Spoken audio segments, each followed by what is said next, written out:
Nah, sekarang era ke depan, era-eranya memang didigitalisasi. Dan kita mau nggak mau harus melek. Karena kalau nggak, ya contoh kayak ojek lah. Misalkan ojek konvensional, kalau dia nggak mau beralih ke online, ya susah dapat order. Yang daftar aja agak susah juga dapat order gitu, apalagi yang nggak.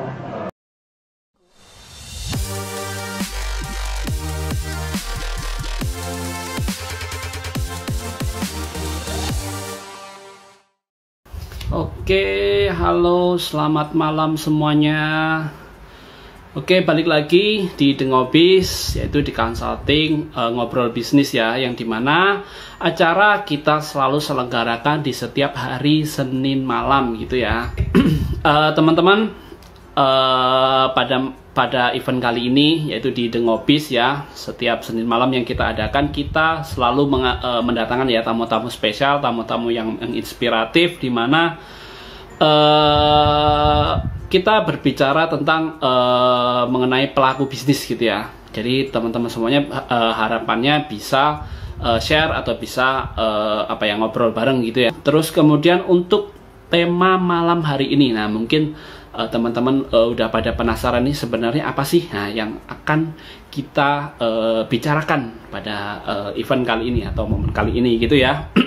Nah, temanya untuk hari ini, nah itu adalah How to Boost Your Brand in Sales in Digital Marketing Update 2002-2023. Nah, jadi buat teman-teman nih yang pengen up atau pengen ngeboosting gitu ya brandnya dan juga bisnisnya di era digital marketing, di mana era digital ini tentunya semuanya serba satset gitu ya, serba harus cepat gitu ya. Nah, terus kemudian untuk narasumber pada malam hari ini gitu ya, kita akan kedatangan tamu yang cukup spesial, yang cukup kompeten di bidangnya, terutama di digital marketer gitu ya, yaitu ada Bapak Uril Laguarda ya.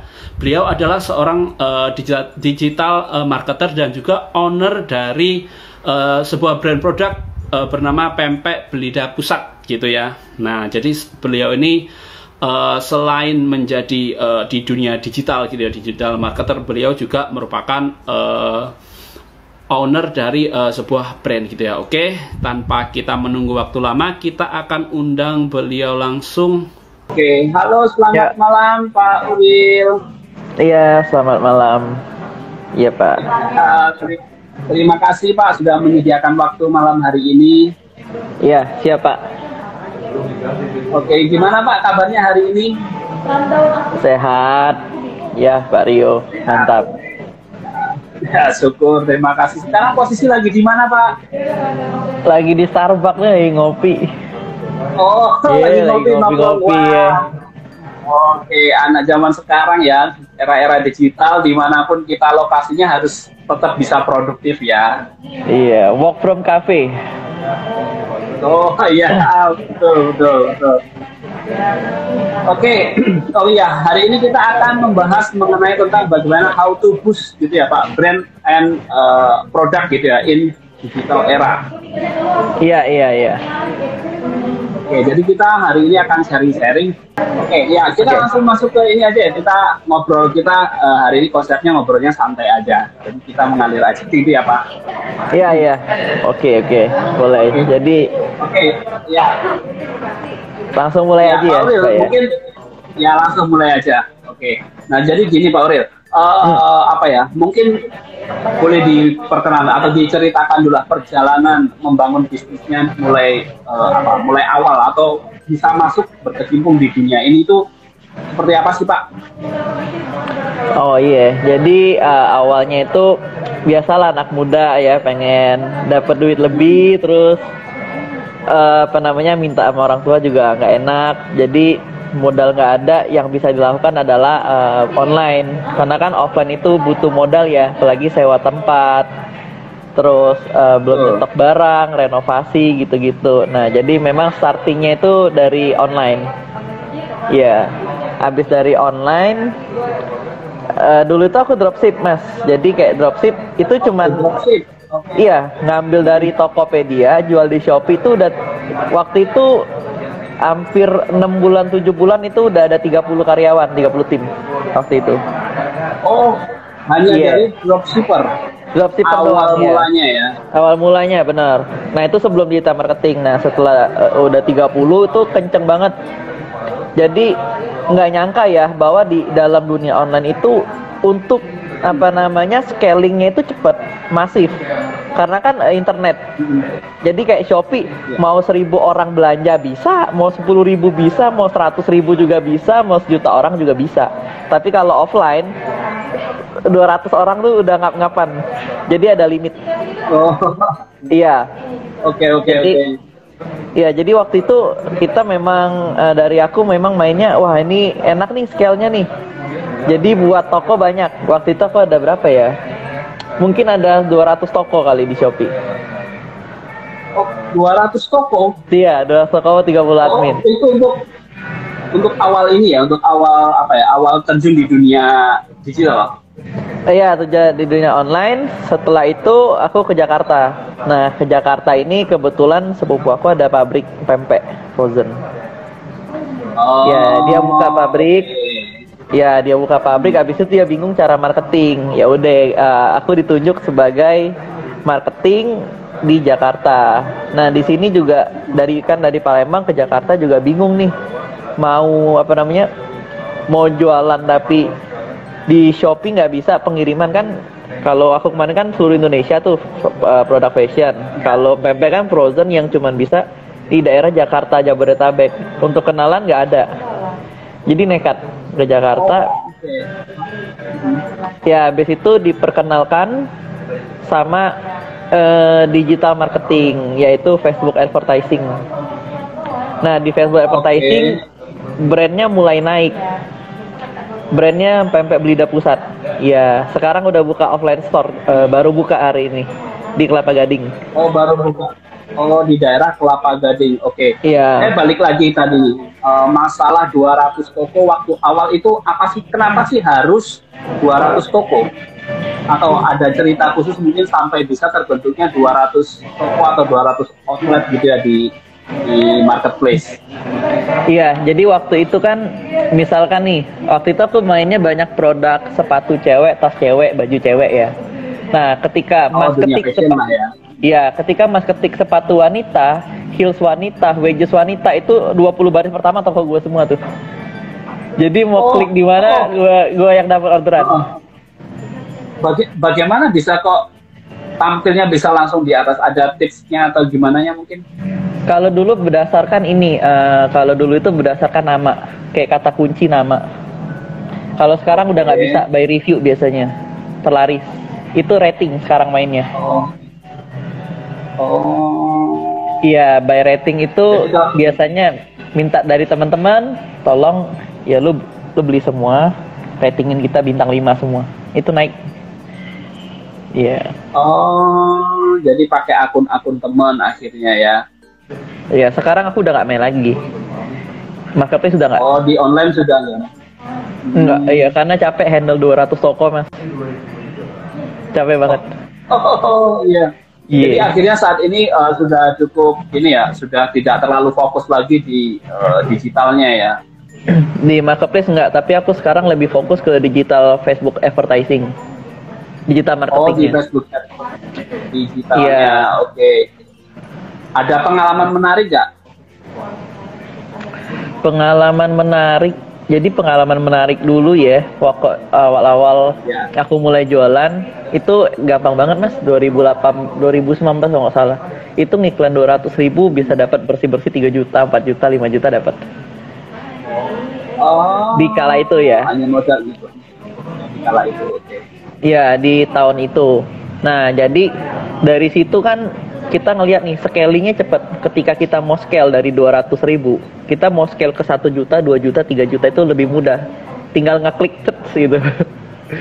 Nyari traffic. Karena kan nyetingnya kan di itu, apa namanya? Nyetingnya cuma di web doang, di dashboard doang. Nyetingnya lebih gampang daripada ke main Shopee. Shopee kan harus banyak toko, harus banyak tim.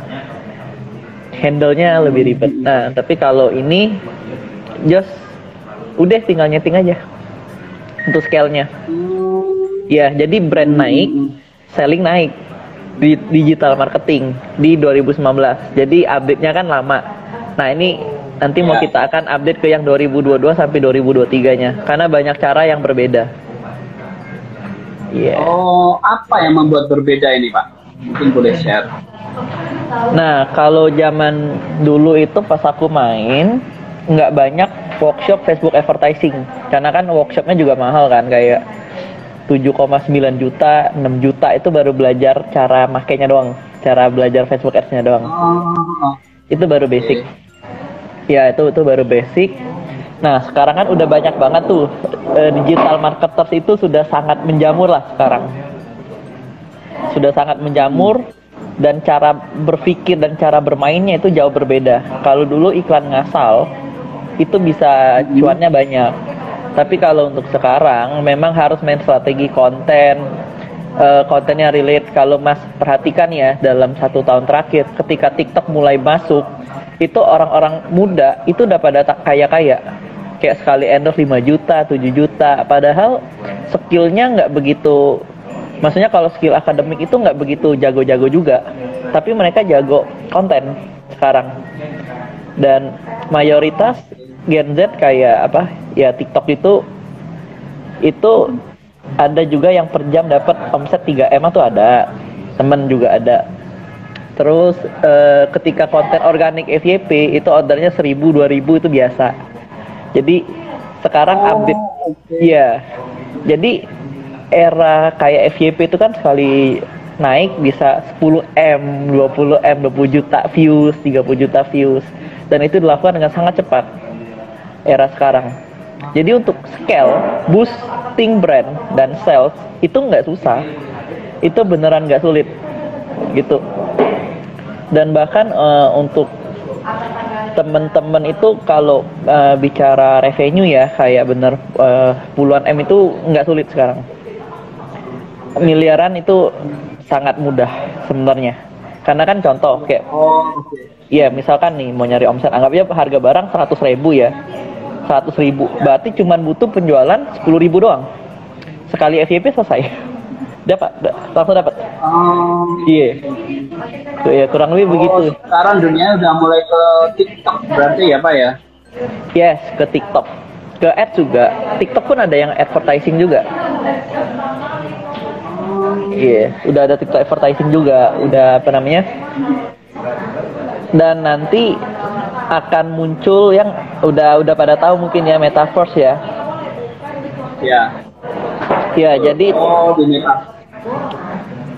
ya Pak, sekarang kalau Mas perhatikan engagement dari Instagram sama TikTok itu jauh berbeda.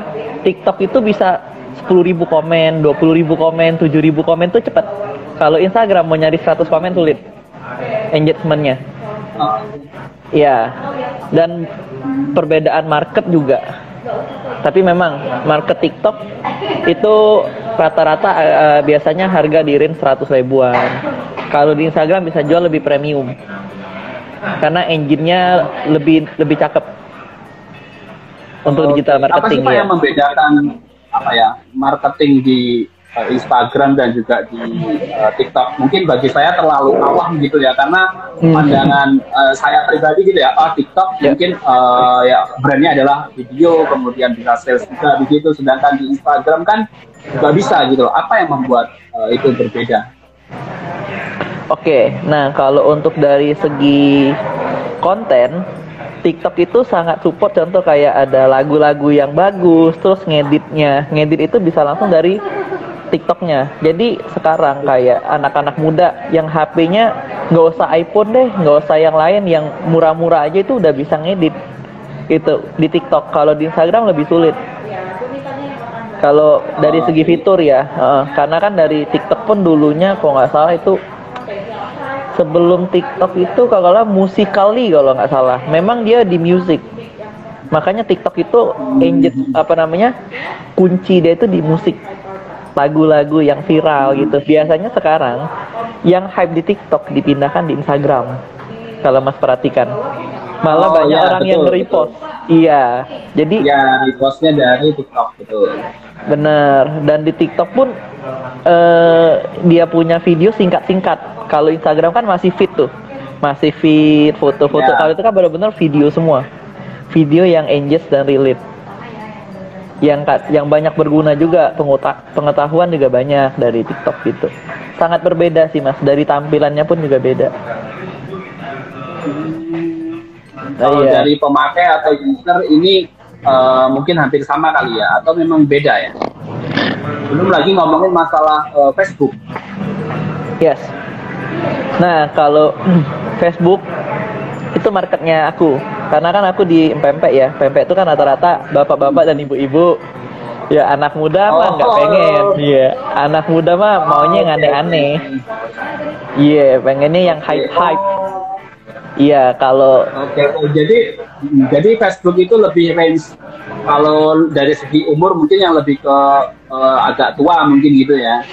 ya lebih senior lah, kurang lebih. Yang memang udah nggak pengen makan yang aneh-aneh. Kayak ibaratnya anak muda nih pengen nyoba yang aneh-aneh. Yang lebih senior, apaan sih makan anak muda aneh-aneh sekarang?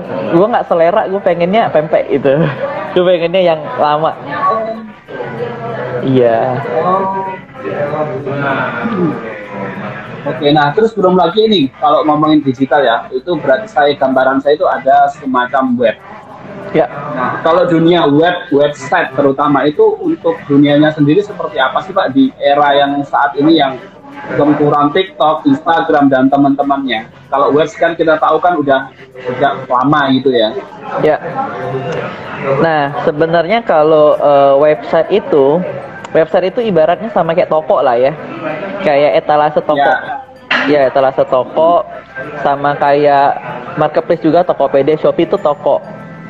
Nah, digital marketing itu adalah gimana cara lu cari traffic ke toko gue, kurang lebih. Contoh kayak aku ada website pempek. Website pempek kan kalau nggak diapa-apain kan sepi tuh pengunjungnya nih, nggak ada traffic. Makanya dipakein iklan. Ada iklan Google, ada iklan Facebook Ads, ada iklan TikTok yang akan mengarahkan ke websitenya supaya ada traffic atau pengunjung. Sama kayak toko offline. Kalau kita nggak kasih tahu keliling kiri kanan, itu sepi. Tapi kalau kita kasih, tolong datang ya ke toko aku ya lagi promo nih. Nah itu yang di digital marketingin. Nah kalau website, visitornya mau cari 1.000, 10.000, 100.000, 1 juta itu bisa. Iya. Oh, kenapa bisa semudah itu ya Pak di apa ya, katakan di TikTok lah. Ya. Nah, kalau di TikTok itu kenapa lebih mudah? Karena nih, misalkan nih kayak aku buat video misalkan, guys, tembus dong, gua ada 1 juta yang view. Gue cerita-cerita ke temen yang lain nih, gue dapetan endorse misalkan 500.000, yang lain kan ikut. Jadi word to mouth, gue pengen juga dong, ajarin dong gimana main TikTok. Mulai banyak. Jadi ketika ada satu orang berhasil FYP, dia akan cerita ke teman-temannya dan teman-temannya juga ikut dan menggulung kayak MLM. Member get member. Satu orang ceritanya ke banyak. Iya. Oke, jadi makanya itu mereka cepat sekali dapat ini ya, viewsnya lah, dapat bisa sampai dapat endorsement malahan ya. Iya, dan endorsement di TikTok itu mahal-mahal mas, 3 juta, 2 juta. Kalau Instagram masih 200-300 ribu dapat. Kalau TikTok nggak bisa, mahal. Oh, padahal kita talentnya sendiri kita belum ini ya. Apakah pasti qualified atau gimana? Kalau biasanya itu dengan range harga. Nah, biasanya kita hitung-hitungan satu, followersnya berapa, kedua engagement berapa, yang nonton berapa, sama relate nggak sama talentnya. Contoh kayak misalkan yang terkenal itu kalau nggak salah Mama apa ya, yang memang ditunggu-tunggu dia cablaknya itu yang bawel, Mama apa ya, lupa. Ada tuh. Nah itu untuk makanan cocok. Ya pernah ada yang Iya, yang untuk makanan cocok. Terus ada yang misalkan, nah kalau cewek cakep biasanya fashion, yang joget-joget yang begitu-begitu. Nah itu tuh juga engine-nya lumayan tinggi. Fashion biasanya arahnya ke situ. Skincare juga. Ya, banyak produk juga yang ternyata brandingnya itu lewat TikTok. Yes, benar. Dan brand-brand gede juga udah pada mulai ke situ arahnya. Oke. Nah, untuk brand-brand yang udah gede nih Pak, ini kan bentar lagi pasti banyak brand yang bakalan masuk. kira-kira ada nggak semacam mungkin tips atau bocoran mungkin brand gede ini sebenarnya apa sih yang sudah mereka lakukan terhadap di era digitalisasi ini? Sebenarnya kalau kita bicara brand gede, brand itu kan pasti contoh misalkan kayak brand A nih. Itu kan mereka budget marketingnya mah miliaran, Mas. Misalkan iya betul. Iya.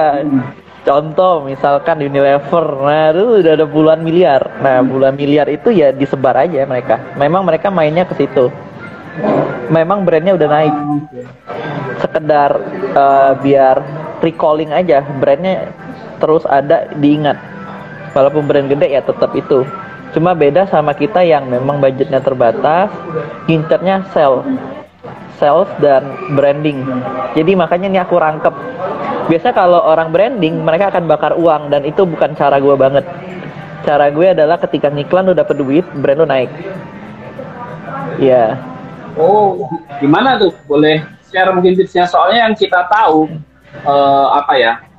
Kalau kita membangun sebuah brand, contohnya yang dulu-dulu itu brandnya OVO dah, itu tahun 2000 berapa ya, 18 ya, itu kan benar-benar gila-gilaan. Saya ngerasa itu bakar duitnya gila-gilaan promonya itu. Nah sekarang udah jarang lagi nih. Nah mungkin ada nggak tips gimana caranya kita nggak bakar duit, cuman kita juga dapat benefitnya? Ya. Nah biasanya untuk itu kita pertama harus perhatiin dulu konten. Content is a king. Ya, jadi ibaratnya ibaratnya kayak kita nyebar brosur nih, Mas. Misalkan kita mau nyebar brosur mobil, ada 1000 lembar nih. Nah, dari 1000 lembar itu yang mau beli berapa? Ternyata cuma 1. Rugi dong. Berarti ya, betul. Kita ini case A. Case kedua, ada orang nyebar brosur cuma 100 tapi yang beli 10. Berarti lebih untung. Nah, kenapa dia mau beli? Berarti kan brosurnya menarik, penawarannya menarik, dan sesuai sama kebutuhan dari si customer. Contoh misalkan kayak, misal nih aku jualan misalkan apa ya? Misalkan kayak, Mas, aku jual ke Mas Rio nih database penghuni rumah makan gue misalkan. Mas mau nggak beli 1M misalkan? Oke, katakan saya mau. Ya, saya mau. Nah, terus Mas butuh nggak? Sebenarnya untuk saya pribadi enggak deh. Iya. Beda. Saat ini. Nah, kita harus tembak sesuai sama kebutuhan market. Kayak, wah 1M mahal banget. Tapi kalau aku kasih ke restoran gede yang mau buka di dekat tempat aku, itu database-nya berharga. Memang mereka beli daripada mereka bayar duit lagi buat sewa, renov segala macam, tapi marketnya beda. Aku jual ke situ. Nah, brosur itu harus memenuhi kebutuhan market. Ya, kalau misalkan kita jual murah dan orangnya nggak butuh, ya percuma gitu. Itu yang relate kenapa content is king ya. Yes, kayak aku nih jual, Mas, aku ada nih ilmu coding S1 dari Harvard 10 juta, mau nggak, Mas? Ya nggak butuh. Ya nggak butuh ya. Buat apa? Bener, kecuali aku memang kasih ke mahasiswa yang coding, mau aku jual 30 juta aja dia beli. Yang di Harvard, daripada dia belajar capek-capek, dia beli walaupun harga mahal. Iya. Nah, jadi branding dan selling harus tembak ke marketnya yang pas. Nah, untuk tembak itu yang pas, digital marketing is a one of weapon, powerful weapon. Kayak pengguna Facebook dan Instagram, mereka udah tahu usia kita berapa, mau tembaknya berapa. Kalau aku tembaknya mak ini sukanya apa, misalkan suka cooking, gue tembak juga. Areanya area mana, Jabodetabek gue tembak, Bandung, Surabaya. Jadi tepat. Jadi market kita tepat sasaran, nggak ngasal sebar brosur. Jadi iya, bener. Dan mereka itu ibarat kayak sales kita lah. Facebook gue pengen lu cariin market gue yang begini nih, gue setting, lu yang nyari. Kayak kita ngomong sama salesman nih, ini barang kita untuk usia segini sini, lu tawarinnya ke orang yang tepat ya, jangan ngasal. Kalau nggak habis waktu, habis brosur kita. Gue gaji lu mahal nih. Kita juga bisa set ke Facebook begitu. Iya, cepet karena mereka kan ada database-nya banyak banget. Iya, betul. Ya, database Facebook itu sangat besar. Bener, usernya aja berapa ratus juta kali ya di Indonesia. Nah, apalagi TikTok juga. Jadi dua ini powerful tools untuk sekarang. Iya. Oke, yang menjadi potensi di masa depan, Pak? Tools yang bagus apa nih? Untuk sekarang yang aku bisa prediksi ialah masih TikTok, dan Instagram lagi mau mulai update juga ya, kayak mau mulai ngejer lah. Sekarang ada TikTok Reels gitu, ada Instagram Reels dan lain-lain kan. Nah, mereka lagi mau ngejar ke situ. Nah, untuk ke depan akan masuk ke metaverse. Metaverse itu dunia yang jauh lebih berbeda lagi. Iya, mungkin nih di usia aku sekarang nih, aku 25, mungkin sekarang masih era digital marketing, tapi 5 tahun lagi udah metaverse, udah mainnya NFT, udah mainnya sandbox, udah mainnya cryptocurrency. Itu harus kita belajar lagi. Karena gini Mas, kuncinya percepatan dunia itu knowledge kita akan sangat kurang. Knowledge kita tuh lambat.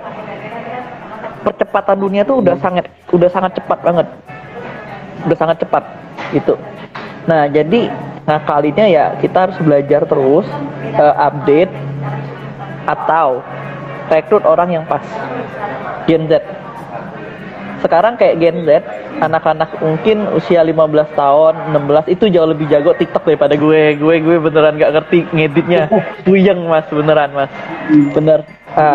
Kita hire aja anak-anak yang memang mau berkembang, dia yang akan jauh lebih create idea lebih banyak. Ya. Itu untuk generasi Gen Z yang baru-baru ya. Yes, karena dunia ini punya anak muda. Oke. Balik lagi tadi yang tips tadi, yang pertama baru content is king, kemudian tips yang maksud saya tips branding yang nggak bakar duit. Tadi kan pertama tuh ada konten ya, yang kedua masalah toolsnya. Ya. Nah, mungkin ada lagi nggak?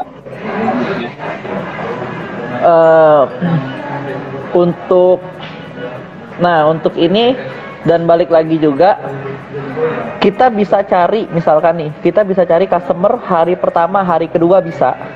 Kita bisa capai 100.000 sejuta orderan pertama. Tapi orderan kedua ketiga itu balik ke customernya lagi. Berarti back to product. Jadi pastikan produknya dijaga benar-benar, jangan sampai merugikan customer, dan customer mendapat benefit yang bagus supaya repeat order. Misalnya nih kayak Mas datang ke restoran saya, misalkan harga 100.000, terus makanannya menurut Mas gak enak, mau datang lagi nggak? Oke, ya. Oke, pilih-pilih dong, kan sudah. Iya. Harganya segitu. Yang saya dapatkan cuma segini gitu kan. Iya, tapi kalau memang harganya tetap 100.000 tapi enak banget gitu, akan ada chance datang lagi. Ya pasti ada repeat. Yes, nah itu adalah produk itu. Yes, dan itu adalah kunci buat survive di era 2023. Karena customer sekarang itu jauh lebih pinter dan mereka sangat melihat review. Kalau kita aja nih kalau mau beli di Tokopedia atau Shopee, pasti ngelihat bintang 5-nya yang banyak. Ya, kita lihat review, benar. Kita lihat review. Yes. Kalau dulu mana masih sepi, beli aja hajar. Orang kan nggak ngerti cara ngelihat review segala macam, dan banyak dalam tanda kutip ketipu sama seller. Oh iya, betul.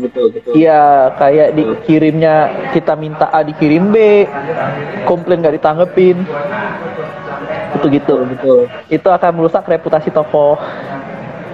Iya betul. Kalau ingat zaman dulu waktu gencarnya HP yang sekelas BlackBerry, katakanlah barang Batam gitu ya. Kadang yang datang itu juga barang yang antik gitu loh. Ini bukan nggak sesuai pesanan, kadang yang datang juga barangnya apa. Bisa jadi Iya. HP yang cuma display yang dikirimin. Jadi wah kacau kalau yang dulu. Jadi orang pesan bener-bener kayak ya sudah saya suka barang pesan nggak lihat review nggak lihat apapun. Jadi kalau sekarang gitu ya kita lihat review di bawah 4,5 aja udah mikir nih mau beli. Yes, benar. Iya, jadi reputasi itu penting. Jadi fokusin ke customer.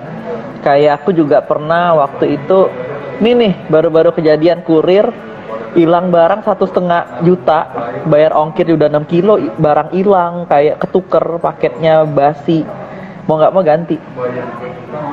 ganti supaya customer happy. Karena satu customer nih, misalkan Mas beli pempek di aku, ternyata basi, terus Mas komplain nih, aku blok. Terus Mas cerita nggak ke temen, nggak usah beli lagi di pempek ini, di Instagram lagi atau di TikTok, yang ngelihat 100.000 orang, 10.000 orang, 1.000 orang yang ngelihat, yang nggak mau brand gue jelek banget jadinya, gitu. Jadi Ya, benar, untuk jaga brand harus service ke customer itu is a number one. Ya itu juga salah satu kunci ya. Jadi intinya sekarang ini era digitalisasi itu adalah eranya kayak ya kita fair-fairan terbuka. Ini barang gue, ini brand gue, temen-temen masyarakat nilai. Kalau nilainya bagus, otomatis brand gue akan survive di 2023. Tapi kalau enggak, komplainan banyak segala macam, 2023 berat banget. oh Karena semua orang udah kritis. oke oke. Nah misal kita sudah kejadian nih, ternyata brand kita katakan nggak terlalu bagus lah, performnya nggak terlalu bagus di tahun 2022. Prefer mana di 2023? Apa kita bangun brand baru atau membangunkan lagi brand yang lama? Kalau itu harus dicek dulu seberapa parah brandnya itu. Karena untuk menutupi nama brand yang rusak, misalkan nih dari minus, untuk jadi titik nol netral, itu butuh budget yang banyak. Harus bayar KOL, kayak key opinion leader, harus bayar orang bahwa kita meminta maaf ini segala macam dan lain, dan orang yang kecewa juga udah terlanjur kecewa. Kalau masih bisa dibenarkan, ya it's okay, brand lama dijalankan. Tapi kalau memang sudah parah, contoh nih kayak misalkan nih Mas Rio, misalkan aku nih jual umroh, misalkan harga 10 juta, mau beli nggak? Misalkan murah ya, masih ya? Harga segitu ya murah, masih murah. Ya. Oke. Cuman aku dari First Travel, mau nggak? sudah ada target ini, gimana ya? Iya, lebih better kan brand baru kan ya? Iya, betul. Oh, jadi dilihat juga ya skalanya, apakah seberapa parah gitu ya? Yes. Ya, kurang lebih begitu. Padahal dengan gini loh, gambaran saya brand lama itu kita sebenarnya sudah punya market tersendiri. Sebenarnya kita ada market di brand lama, akan tetapi mungkin fatalannya katakan ya 50-50 lah kalau pengen dibangun. Nah, kalau kondisi seperti itu gimana dengan pertimbangan kalau kita ini sudah punya istilahnya punya langganan tetap nih sudah. Kalau hitung-hitung kos dulu nih, misalkan kos untuk ngurus izin segala macam dan lain, misalkan nih izin 5 juta, ya udah gas aja. Tapi kalau memang izinnya bisa 30 juta, 50 juta dan lama, butuh waktu setahunan, dan udah stok banyak produk dan udah packaging udah urus segala macam, ya kalau bisa dilanjutkan ya silakan dilanjutkan. Itu nanti akan back to back ke impact ke sales, karena kan pasti kita pengennya sales dan profit kan ya. Kalau memang masih ya, betul. Ya oke, nggak masalah. Yang penting nggak parah-parah banget lah. Oke, itu baru bisa masuk 2023, bisa dicoba lah ya. Kalau kondisinya seperti itu. Karena 2023 itu bukan perangan produk lagi sih Mas, perang brand. perang konten. Perang brand. Yes. Oke. Karena brand war. Iya. Karena satu hari itu kabarnya sih kalau nggak salah ada ratusan brand baru UMKM. Dan di 2022 ini brand UMKM makin banyak yang melejit dan makin banyak yang ke internasional sekarang. Yang memang udah scale-nya gila-gilaan, dalam waktu setahun, 2 tahun, 3 tahun itu revenue udah puluhan M, dan mereka udah menguasai market lebih luas, dan di 2023 akan lebih banyak lagi brand-brand yang akan menguasai market. Brand yang UMKM akan bertumbuh jauh lebih gede, udah jadi corporate level, udah ada divisi. Iya, bahkan teman-teman aku sendiri yang ratusan tim itu udah biasa, udah banyak banget. CS 30, total tim ada 80, 100, dan itu dipimpin sama anak-anak muda 22, 23, 24, 25, under 30. Oh, bener-bener Gen Z ya. Yes. Benar-benar Gen Z. Oke. Nah, dari data yang dari Pak Aurel yang mungkin sudah sudah di-share gitu ya. Kira-kira brand di bidang apa ya Pak di 2023 itu yang bakalan melejit banget? Apakah di kosmetik atau di makanan atau di apa? Oke, nah sekarang kita lihat nih pergeseran cita-cita itu beda. Kayak misalkan nih zaman aku dulu nih. Dulu aku pengen jadi dokter, pengen jadi pilot, pengen jadi astronot, biasa nih anak-anak. Sekarang aku mau jadi YouTuber, aku mau jadi konten kreator, aku mau jadi selebgram, aku mau jadi tiktokgram. Anak-anak sekarang udah begitu mas, udah nggak pengen jadi pilot, udah nggak pengen jadi polisi, udah nggak begitu pengen jadi dokter. Aku pengen jadi ini aja lah, selebgram biar bisa healing ke Bali. Nah, dan mereka pasti pengen cantik, pengen cakep. Dan produk beauty itu tidak akan mati.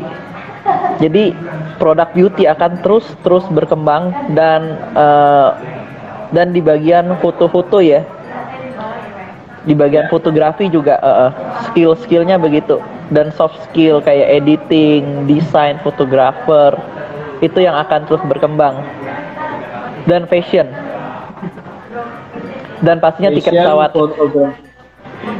Oh iya, betul. Soalnya traveling pasti. Bener, karena kan memang ya anak-anak zaman sekarang ya dikit-dikit healing, kerja capek dikit healing gitu. Jadi memang kalau segi mental pasti kalah sama generasinya yang Mas Rio. Zamannya Mas Rio kan mungkin dari sekolah ke rumah itu jalan kaki bisa 1 jam, itu tahan. Dimarahin guru itu nggak pernah membantah, tetap nurut sama orang tua juga hormat. Sekarang kritis banget mas. Emang kenapa nggak boleh mama? Kok kenapa begitu mama? Ibu guru kok kenapa begitu? Anaknya memang eranya kritis. Kalau dia nggak tahu, dia akan terus nyari. Dan memang begitu. Dan rata-rata lebih lembek. Tapi kreativitasnya tinggi. Iya, kalau kena tekan dikit, kena ini dikit, biasanya itu. Kalau Mas perhatiin sih mungkin begitu ya Gen Z ya. Ya betul, memang Gen Z itu kalau di ini ya di company kita ya, memang Gen Z itu kok anaknya gini sih, kok nggak kayak angkatan kita dulu yang begini dia dihajar, dihantam, mau kerja pagi ketemu pagi pun mereka tetap jalan. Kalau yang sekarang kok kayak gini ya. Gitu. Tapi ada hal lain juga ya, benar yang dikatakan dari Pak Aurel tadi, kalau mereka kreativitasnya memang cukup bagus, tinggi gitu. Mereka berpikirnya juga benar-benar beda dengan generasi yang di masa saya katakan. Ya, dan harus menciptakan vibe. Kalau mereka udah moodnya jelek, udah kacau. Oh iya, betul. Iya. Moodinya mereka ini bukan yang gimana-gimana ya, cuman moodinya itu mereka sangat kerasa sekali. Jujur gini ya Pak, saya kan memang kebetulan salah satu juga di tim leader juga di perusahaan gitu ya. Jadi ketika melihat mereka moodnya sudah mulai geser, wah kita juga yang bingung. Yes. Mereka gampang sekali untuk moodnya mood swing lah istilahnya ya. Yes, nah produk-produk yang bisa mengatasi itu yang laris. Contoh, misalkan kopi Kopi ya. Kopi ya, biasa lagi ngantuk, moodnya jelek, ngopi. TikTok. Kenapa mereka biasanya kalau lagi mood jelek tuh nonton TikTok?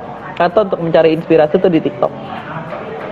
Nah itu bisa? kan yang karena di TikTok itu banyak yang lucu-lucu, banyak yang apa namanya inspiratif gitu-gitu. Terus dan untuk anak-anak muda itu sangat mudah terpengaruh. Contoh misalkan nih ada influencer satu yang terkenal datang ke sebuah tempat restoran, ini enak banget guys, lagi ada promo nih, cuma 100.000 aja bisa dapat 2 buy 1, ini enak banget, sold out mas langsung. Abis iya kayak dulu tuh kalau nggak salah ada di Alfamart, kalau nggak salah Veneta, itu abis semua tuh, nggak Iya bersisa. betul, ada masanya nggak sempet orang bahkan baru datang langsung sold out. Ya, dan kalau nggak salah ada lagi Nescafe dicampur susu apa gitu, dan rasanya enak banget, habis seluruh Alfamart Indomaret. Iya, bayangin mas seberapa efek powerful itu anak-anak muda di dunia digital. Dan misalkan kayak itu kan budget yang murah ya. Misalkan kayak kita sebagai brand owner, kita bayar satu orang, lu tolong dong campur minuman gue A ke B, lu bikin aja konten, kita bayar misalkan berapa. Begitu dia berhasil, FYP semuanya ngikut habis. Budget marketingnya sangat kecil banget. Iya, impactnya begitu gede.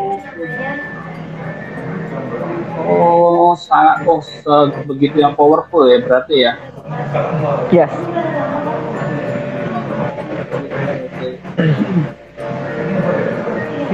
Oke, mungkin sebelum kita lanjut, tadi saya sempat mungkin ada pertanyaan ya dari teman-teman. Kalau teman-teman ingin bertanya, silahkan ketik di kolom komentar. Tadi sempat saya lihat ada pertanyaan dari Guldi Kaulana. Funneling yang bagus seperti apa ya, bro? Kalau funneling di aku sih nggak aneh-aneh ya. Jadi funnelingnya itu ya kita kasih offer, nanti apa namanya, yang kedua itu biarkan si customer memutuskan. Jadi kan kita sebagai seller hanya bisa menceritakan nih produk kita seperti apa. Yang memutuskan membeli, misalkan kayak aku menawarkan pada Pak Rio, Pak gua ada ini gitu. Yang mutusin pembeli ya Pak Rio gitu. Kita hanya kasih yang terbaik, kasih konten yang terbaik, menyajikan yang terbaik untuk Pak Rio. Kalau Pak Rio nggak mau, gue kejar lama-lama kan kesel ya. Oh iya betul. Iya benar. Jadi kalau funneling di aku sih nggak begitu ribet ya, karena mungkin produk makanan. Tapi kalau memang produknya edukatif, ada funnelingnya yang memang ada cukup panjang. Contoh kayak misalkan aku jual mobil, 300 juta. Ketika aku menceritakan ke orang, jarang banget orang ya udah gue beli, tapi nggak nyari di YouTube dulu, nyari review, tanya temen yang udah pakai, cari ke showroomnya, test drive dulu, tanya harga, tanya cicilannya, tanya ini segala macam, baru memutuskan untuk pembeli. Jadi tergantung brand, produk itu keputusan pembeliannya itu seberapa cepat. Karena kalau kan makanan nih yang cuma 100 ribuan ya, kayak ya udahlah beli aja gitu. Paling resiko nggak enak gitu. Ya udah. Tapi kalau 300 juta salah beli, itu kan agak berbahaya, apalagi cicilannya. Ya tergantung produk premium apa enggak. Semakin premium, semakin akan lebih panjang edukasi, lebih ke edukasinya sih. Ya mungkin begitu ya dari aku ya. Oke. Terus kemudian ada skingasm.co. Tadi apa aja yang harus kita pelajari ya? Untuk kedepannya kripto, terus apa lagi ya? Mungkin ini tadi ya. Untuk plan 2023 kira-kira apa sih yang akan hype gitu ya? Iya, kalau untuk saat ini sih masih di ini ya, kayak kripto, metaverse, advertising itu lebih ke ke update. Nah, yang harus diupdate ialah sebenarnya cara berpikir. Jadi itu adalah tools doang sih sebenarnya, kayak yang paling penting adalah the man behind the gun. Siapa sih orang di belakang itu? Ya, apa namanya? Lebih ke mungkin akan coba pelajarin ke metaverse ya, karena memang rata-rata sih udah kesana, dan apalagi udah ada Oculus. Itu di US itu rata-rata udah pada kenceng sih di Oculus, dan Indonesia biasanya kan telat beberapa tahun dari mereka. Jadi sebenarnya kiblat Indonesia tuh enak banget ngopinya dari luar. Kayak transportasi online di luar negeri kan apa namanya udah hype, di Indonesia baru 2000 berapa 2009 kalau nggak salah ya. Belanja online itu kalau nggak salah Alibaba tuh dari tahun 1999. Dan di Indonesia baru 2009 the first marketplace. Jadi mungkin lebih kiblatnya teman-teman cek US sama China, dua itu negara yang sangat berpengaruh ya untuk negara lain. Jadi seluruh dunia itu kiblatnya ke situ.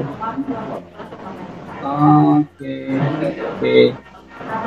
Terus ada pertanyaan lagi dari Skin Gasem. Menurut Koril, apakah Facebook Ads masih oke untuk dimainkan di tahun 2023? Wah sangat. Nah itu ada Koko Wiliwang. Nah dia Facebook expert banget ya. Jadi itu salah satu temen yang aku banyak tanya-tanya soal Facebook Ads. Nah jadi Facebook itu kan sekarang kan jadi Meta Group ya. Di dalam Meta itu ada Facebook, Instagram, dan WhatsApp. Nah dan Meta ini akan mengeluarkan Metaverse dan namanya jadi Meta Ads.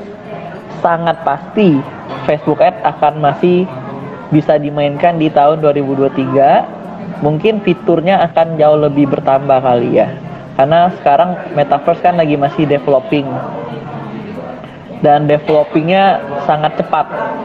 Kayak gue juga baru kerasa sih, misalkan kayak tahun 2000 itu masih TV, masih PS1 aku main gitu, masih bener-bener di era itu. Iya, 2010 itu mulai masuk BlackBerry. Udah masuk BlackBerry, baru masuk lah ya mungkin ya. 2020 ya, sudah masuk 2000. Iya, 2020 sudah ada mobil listrik, udah ada Tesla, udah ada cryptocurrency. Perputaran duit itu udah triliunan, itu sangat cepat berpindah dari satu ke satu lain. Contoh kripto lagi drop, pindah lagi ke misalkan sekarang lagi era ke NFT misalkan begitu, nanti akan muncul lagi duit triliunan, puluhan triliun, ribuan triliun akan berpindah lagi. Sekarang uang itu sangat cepat berpindah dari satu titik ke titik yang lain ya.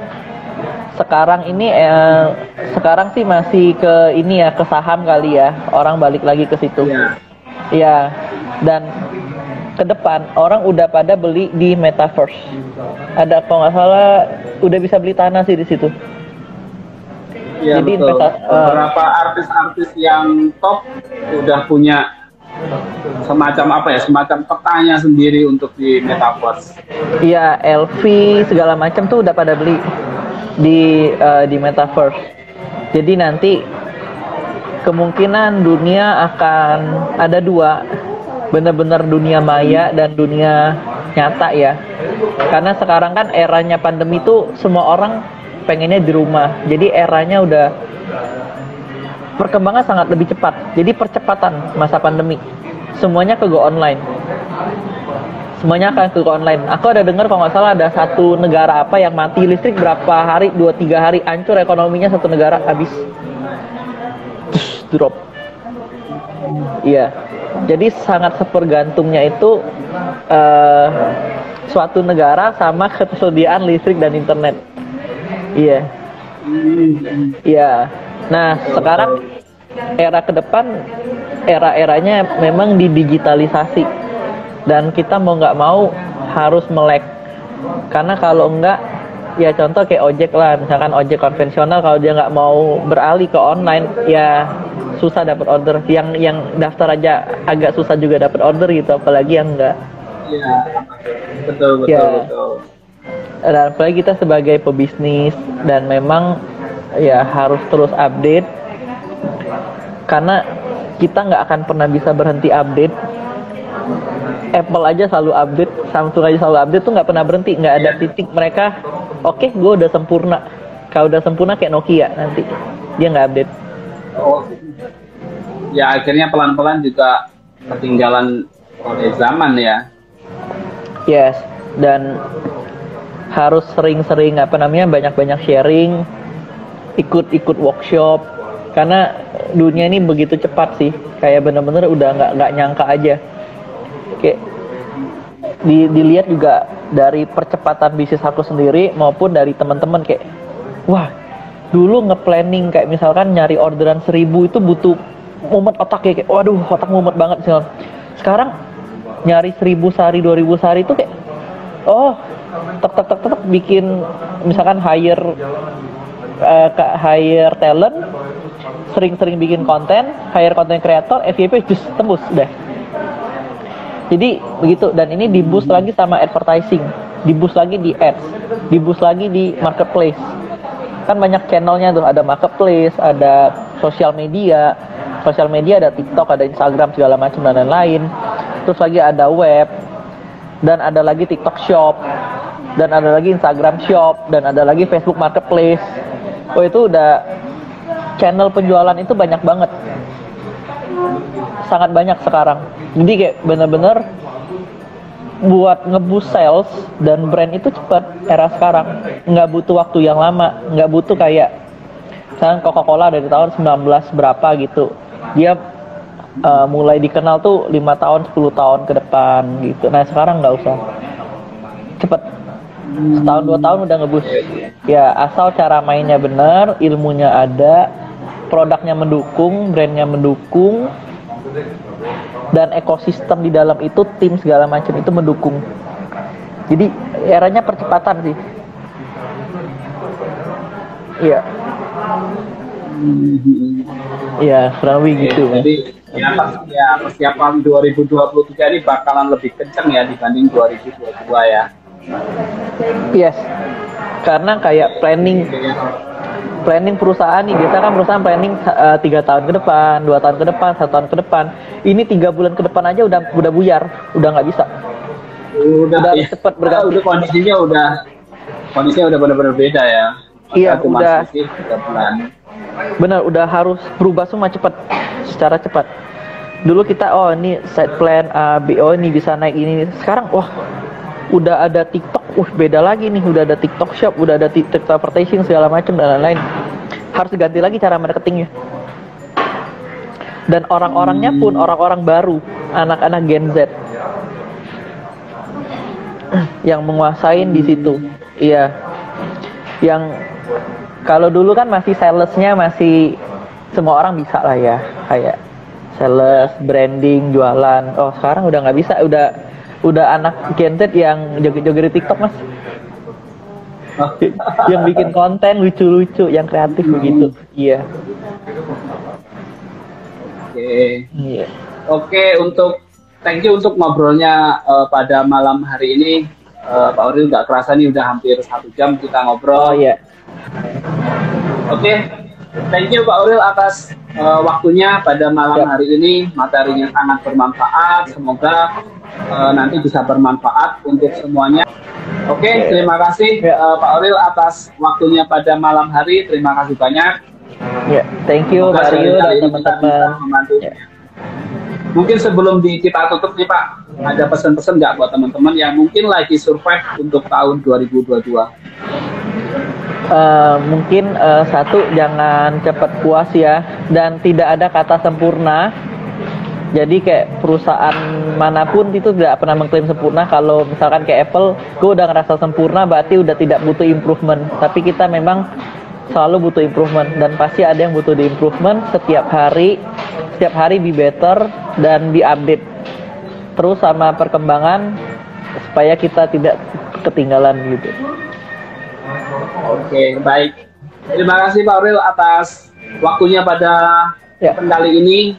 Semoga selalu diberi kesehatan. Amin, Pak Rio juga ya dan tim. Ya, amin. Thank you Pak Rio. Thank you. Ya, thank you Pak Rio dan tim. Thank you semua teman-teman. Ya.